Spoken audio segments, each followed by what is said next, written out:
Hello everyone, today I am going to teach you the second poem of your book Hornbill, The Laburnum Top. This poem is written by Ted Hughes and he was a famous writer in English literature, and he completed his study from the Cambridge University. Instead of writing so many poems, he also wrote the children play for the kids, and in this poem he explained the silence and the beauty of the natural world. Besides the several volumes of the poem, Ted also published plays for the children, as I told you before, and he was appointed poet laureate in 1984. In this poem, he wanted to describe about the natural beauty of the nature, where he describes about the bird and a tree. Laburnum is a kind of tree. Here he used the laburnum as the symbol of the silence and the contentment, and he also describes in this poem about the autumn season and the loneliness of the autumn season. The laburnum top is silent, quite still, in the afternoon yellow September sunlight. In a few leaves yellowing, all its seeds fallen. तो laburnum top जो है वो बिल्कुल silent है, quite still है, बिल्कुल शांत है. In this afternoon yellow September sunlight, और सितंबर का समय है, ठीक है. तो जो येलो सनलाइट है वो जो है उसके लीव्स पर पड़ रही है. And a few leaves yellowing, और कुछ पत्ते जो हैं वो पीले पड़ रहे हैं. ऑल इट्स सीड्स फॉलन, और इसके बहुत सारे जो बीज हैं वो नीचे गिर गए हैं. Till the gold finch comes with the twitching chirrup, और इतने में एक gold finch is the name of a bird. Gold finch आती है विद द ट्विचिंग चिरिप, चहचहाती हुई. अ सडननेस, अचानक से.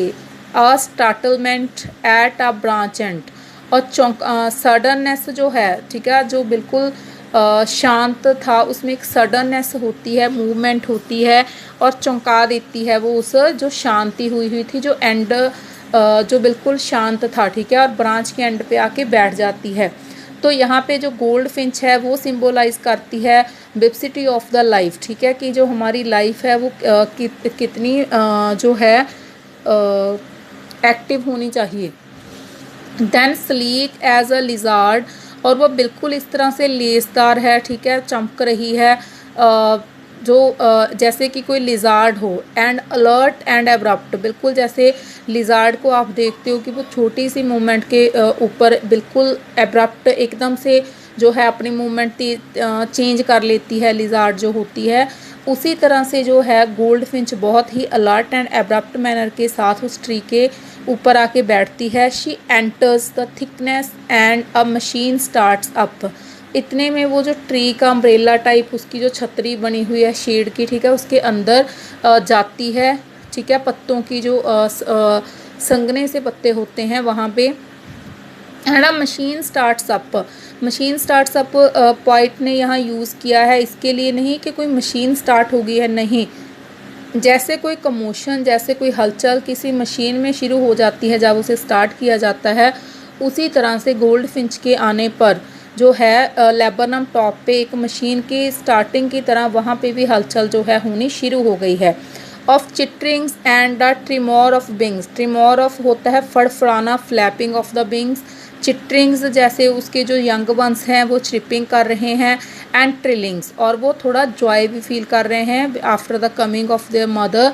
The whole trees trembles and thrills, तो सारे का सारा जो ट्री है उन यंग वंस के साथ और उनकी मदर गोल्ड फिंच के साथ होने से उनकी चहचहाहट के कारण जो है सारे का सारा ट्रेम्बल्स फील कर रहा है, थ्रिल्स फील कर रहा है वहाँ पे. It is the engine of our family, और ये जो सारी चीज़ें हैं, ये फ्लैपिंग ऑफ द विंग्स हो गया, ठीक है, चैटरिंग्स हो गया, ये सारी चीज़ें उसकी फैमिली का इंजन है. जैसे कोई कार है, कोई व्हीकल है, अगर उसका इंजन प्रॉपर वर्क कर रहा होगा तो वो सारे का सारा जो व्हीकल है वो प्रॉपरली वर्क करेगा. शी स्टॉक्स इट फुल, और उसने अपनी फैमिली के इंजन को फुल कर दिया है स्टॉक के साथ, मतलब उसने अपने बच्चों को जो फीड है वो दे दिया है. और उसकी फैमिली का इंजन क्या है, उसके बच्चों की चिपिंग है, उसके बच्चों की खुशी है. Then flirts out to a branch and, और इतने में वो दोबारा एक ब्रांच के एंड पे जाती है, शोइंग हर बैरिड फेस आइडेंटिटी मास्क, और दोबारा से जो अपने फेस उस ब्रांच के एंड पे जाके अपने बच्चों को जो अपना बेयर्ड फेस है वो दिखाती है, ठीक है, फ्लर्ट्स करती है, और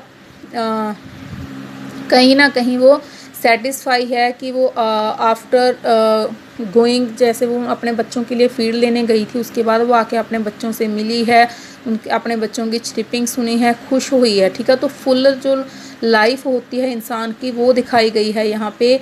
और उसके बाद वो आइडेंटिटी मास्क अपना फेस अपने बच्चों को दोबारा से दिखाती है। Then with eerie, eerie means gentle, delicate, soft, whistle, chip, whisperings, और फिर वो धीरे धीरे से दोबारा से एक जेंटल सॉफ्ट सी आवाज़ में चिपिंग करती है, चहचहाती है।